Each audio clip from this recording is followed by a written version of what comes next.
मैं doctor Mahadev Singh, assistant professor political science. पिछली बार हमने पढ़ा है संयुक्त राष्ट्र संघ के बारे में। आज हम संयुक्त राष्ट्र संघ के बारे में पढ़ेंगे। पर पिछली क्लास में हमने पढ़ा संयुक्त राष्ट्र संघ का जन्म क्यों हुआ, उसके उद्भव के क्या स्टेप्स थे, उसके क्या प्रिंसिपल्स हैं, क्या ऑब्जेक्टिव्स हैं। आज हम पढ़ेंगे यूएनओ के कौन कौन से ऑर्गेनाइजेशंस हैं। जब हम यूएनओ के संगठन या ऑर्गेनाइजेशंस की बात करते हैं तो संयुक्त राष्ट्र संघ के चार्टर के अध्याय 3 के अनुच्छेद 7 के अनुसार संयुक्त राष्ट्र संघ के 6 अंग हैं।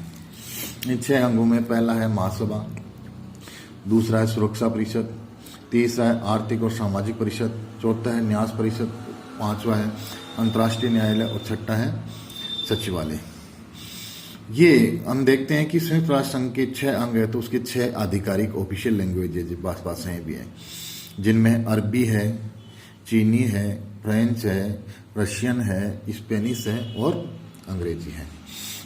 अब बात करते हैं महासभा की। महासभा को यूएनओ की यानी संयुक्त राष्ट्र संघ की व्यवस्थापिका कहा जाता है, विधायिका कहा जाता है। इसमें संयुक्त राष्ट्र संघ के सभी देश सदस्य होते हैं। वर्तमान में संयुक्त राष्ट्र संघ में 193 सदस्य हैं, तो महासभा में कम से कम 193 सदस्य तो होते ही हैं। और महासभा में किसी भी देश को अधिकतम 5 सदस्य भेजने का हक है, परंतु ये जो 5 सदस्य चुनकर कोई देश भेजता है तो वो जब महासभा में मतदान होता है किसी भी मुद्दे के ऊपर, किसी भी बिल पर, तो सिर्फ एक देश से एक सदस्य मतदान में हिस्सा ले सकता है। अब बात करें महासभा के कार्यों की। महासभा के कार्यों से पहले हम बात करें, महासभा का अपना एक अध्यक्ष होता है जो इनके सदस्यों के मध्य से ही चुना जाता है। महासभा के जब कार्यों की बात करते हैं तो हम कहते हैं कि शांति और सुरक्षा को कायम रखने में अंतर्राष्ट्रीय सहयोग के सिद्धांत पर विचार करना और सुझाव देना। शांति और सुरक्षा पर प्राइम फोकस है। दूसरा है अंतर्राष्ट्रीय राजनीतिक सहयोग को बढ़ावा देना, बढ़ाने की व्यवस्था करना और उसके लिए अंतर्राष्ट्रीय राजनीतिक सहयोग के लिए किस प्रकार इसको प्रोत्साहित किया जा सकता है, इसके लिए सुझाव देना महासभा का कार्य है। अगला कार्य है अंतर्राष्ट्रीय कानून को संहिताबद्ध करना। हम जानते हैं कि अंतर्राष्ट्रीय कानून जैसे देशों के कानून की तरह लॉ ऑफ लैंड नहीं है, एक कोड ऑफ कंडक्ट की तरह संहिता है। और अंतर्राष्ट्रीय कानून को कोडिफिकेशन का काम भी महासभा करती है। अगली बात है सामरिक इलाकों को छोड़कर ट्रस्टीशिप समझौते का ट्रस्टीशिप परिषद के माध्यम से निरीक्षण करना। कि महासभा ये देखती है कि जो ट्रस्टीशिप के काउंसिल के अधीन जो क्षेत्र है, इलाके हैं, उनको उनका प्रॉपर ऑब्जर्वेशन करने का कार्य, उनका निरीक्षण करने का कार्य महासभा करती है। अगला कार्य सुरक्षा परिषद के कुछ चुनाव संबंधी कार्य भी हैं। सुरक्षा परिषद के 10 अस्थायी सदस्यों का चुनाव महासभा करती है। आर्थिक और सामाजिक परिषद के सदस्यों का चुनाव महासभा करती है। अंतर्राष्ट्रीय न्यायालय के न्यायाधीशों के चुनाव सुरक्षा परिषद के साथ महासभा करती है। सुरक्षा परिषद की सिफारिश पर महासभा संयुक्त राष्ट्र संघ के महासचिव को नियुक्त करती है। इस प्रकार कुछ चुनाव संबंधी कार्य भी करती है। महासभा संयुक्त राष्ट्र संघ के बजट पर विचार करती है और उस विचार पर बहस के बाद में उस बजट को मंजूरी देती है। नवंबर 1950 में महासभा द्वारा स्वीकृत शांति के लिए एकता प्रस्ताव के अंतर्गत यदि सुरक्षा परिषद अपने स्थायी सदस्यों की सहमति के अभाव में शांति के लिए खतरा या आक्रमण होने की दिशा में शांति कायम करने में असफल हो जाती है तो महासभा शांति के लिए सैन्य कार्यवाही पर विचार कर सकती है। यानी कि अगर सुरक्षा परिषद का मुख्य कार्य है अंतर्राष्ट्रीय शांति और सुरक्षा बनाना, अगर इसके मामले में स्थायी सदस्यों में असहमति हो जाती है, यानी वीटो का प्रयोग हो जाता है और महासभा डिसफंक्शनल हो जाती है उस काम को, सुरक्षा शांति को बनाए रखने के लिए, तो शांति स्थापना के लिए इस 1950 के रिजोल्यूशन के आधार पर महासभा आर्थिक और सैन्य कार्यवाही का विचार कर सकती है। अब बात करते हैं महासभा का अधिवेशन। महासभा का अधिवेशन प्रतिवर्ष नियमित रूप से सितंबर माह के तीसरे मंगलवार से शुरू होता है। सुरक्षा परिषद या महासभा के सदस्यों के बहुमत से मांग करने पर कि आपात स्थिति में 24 घंटे में भी विशेष अधिवेशन बुलाया जा सकता है। हम बात करते हैं सुरक्षा परिषद। सुरक्षा परिषद को यूएन की कार्यपालिका या दुनिया का पुलिसमैन कहा जाता है। यानी कि इसका कारण क्या है कि ये जो महासभा जो निर्णय लेती है उनको एग्जीक्यूट करती है, सिक्योरिटी का कार्य करती है, इसलिए इसको पुलिसमैन भी कहा जाता है। इसमें कुल 15 सदस्य होते हैं जिनमें 5 स्थायी सदस्य होते हैं जिन्हें हम वीटो पावर प्राप्त होती है और इन्हें P5 भी कहते हैं। ये देश हैं चीन, फ्रांस, इंग्लैंड, रूस और अमेरिका। इसके साथ सुरक्षा परिषद के 10 अस्थायी सदस्य होते हैं जिन्हें 2 साल के लिए महासभा के द्वारा चुना जाता है और जो सदस्य चुने जाते हैं सुरक्षा परिषद में अस्थायी रूप से उनका तत्काल पुनर्निर्वाचन नहीं हो सकता, यानी कि नेक्स्ट टर्म में वो नहीं चुने जा सकते, आगे उनका निर्वाचन हो सकता है। हम बात करते हैं सुरक्षा परिषद के अधिकार और कार्यों की। तो जब सुरक्षा परिषद के अधिकार और कार्यों की हम बात करते हैं तो सबसे पहला है कि संयुक्त राष्ट्र संघ के जो उद्देश्य और सिद्धांत है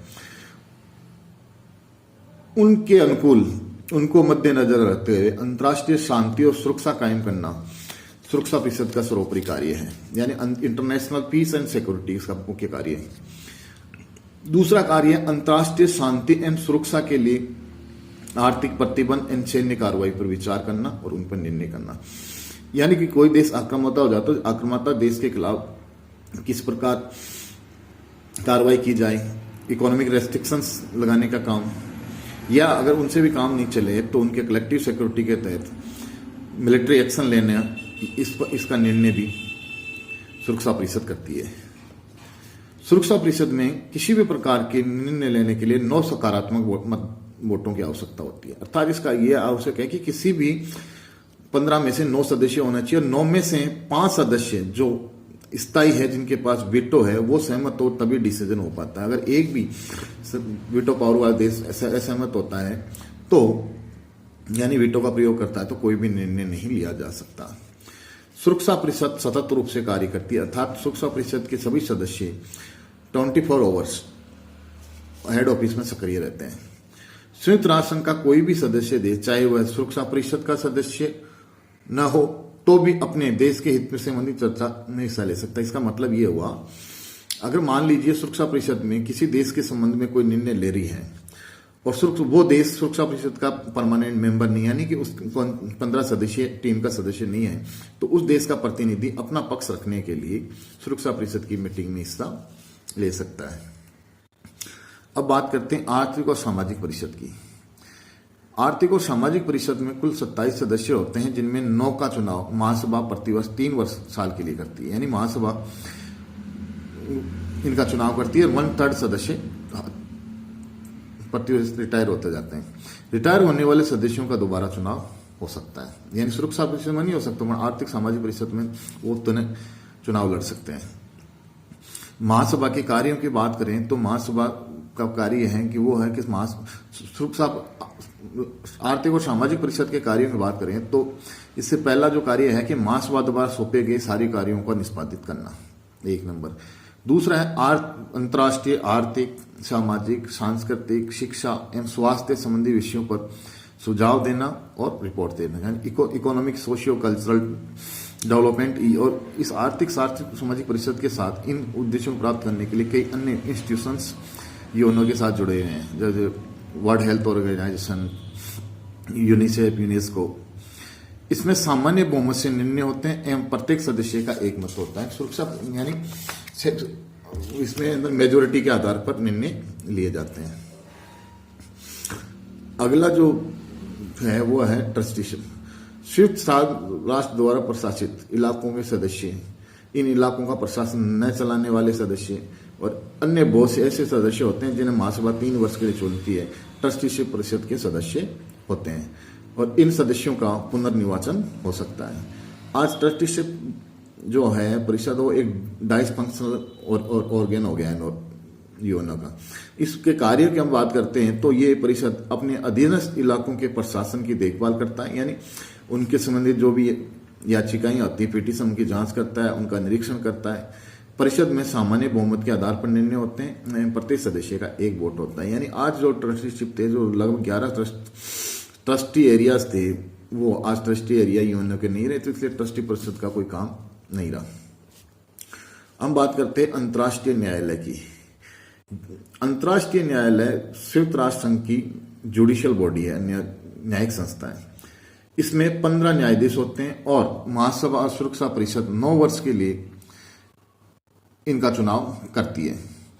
एक ही देश से 2 जज नहीं बन सकते, यानी कि इसका मतलब ये हुआ कि इसमें जो 15 न्यायाधीश होता है 15 अलग अलग देशों के होते हैं और इन महासभा सुरक्षा परिषद मिलकर इन जजों का चुनाव करती है और ये एक जज 9 वर्ष के लिए उसका कार्यकाल होता है और एक देश से 2 जज नहीं हो पाते।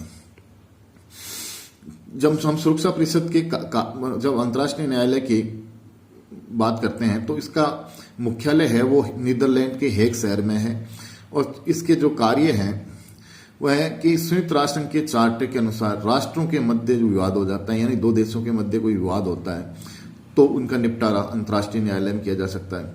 अंतर्राष्ट्रीय कानून, संधियां, समझौते, विवादों का निवारण करना अंतर्राष्ट्रीय न्यायालय का काम है। अंतर्राष्ट्रीय न्यायालय व्यक्तिगत मामलों को नहीं देखता, अभी तो वह राष्ट्रों के मध्य मामलों को ही देखता है और अंतर्राष्ट्रीय न्यायालयों के निर्णयों को लागू कराने का दायित्व है सुरक्षा परिषद का होता है। अब हम बात करते हैं सचिवालय की। सचिवालय एक प्रकार से यूएनओ का ऑपरेटिंग बॉडी है उसका, और ये संयुक्त राष्ट्र संघ द्वारा निर्धारित नीतियों योजनाओं का प्रशासन करता है।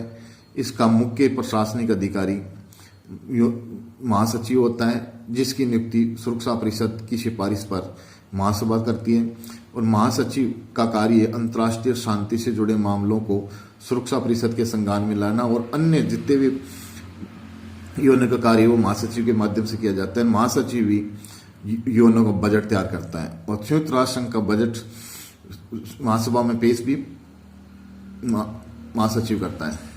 विश्व में संयुक्त राष्ट्र संघ का प्रतिनिधित्व अनेक मंचों पे देशों में महासचिव करता है। महासचिव के अपने अधिकारी और कर्मचारी वर्ग होता है, उनका अपना एक कैडर होता है। इसका मुख्यालय न्यूयॉर्क शहर में है। यूएनओ के पहले महासचिव नॉर्वे के ट्रिगवेनी थे और वर्तमान में यूएनओ के जो महासचिव है वो एंटोनियो गुटेरस है। इस प्रकार हमने देखा कि यूएनओ के जो 6 ऑर्गेनाइजेशंस हैं उनके अंदर मुख्य जो ऑर्गेनाइजेशन है महासभा और सिक्योरिटी काउंसिल है। सिक्योरिटी काउंसिल सबसे पावरफुल ऑर्गेनाइजेशन है और आज जो यूएनओ का सबसे डाइसफंक्शनल ऑर्गेनाइजेशन हो गया जिसको कोई आवश्यकता नहीं बची है तो वो है ट्रस्टीशिप काउंसिल।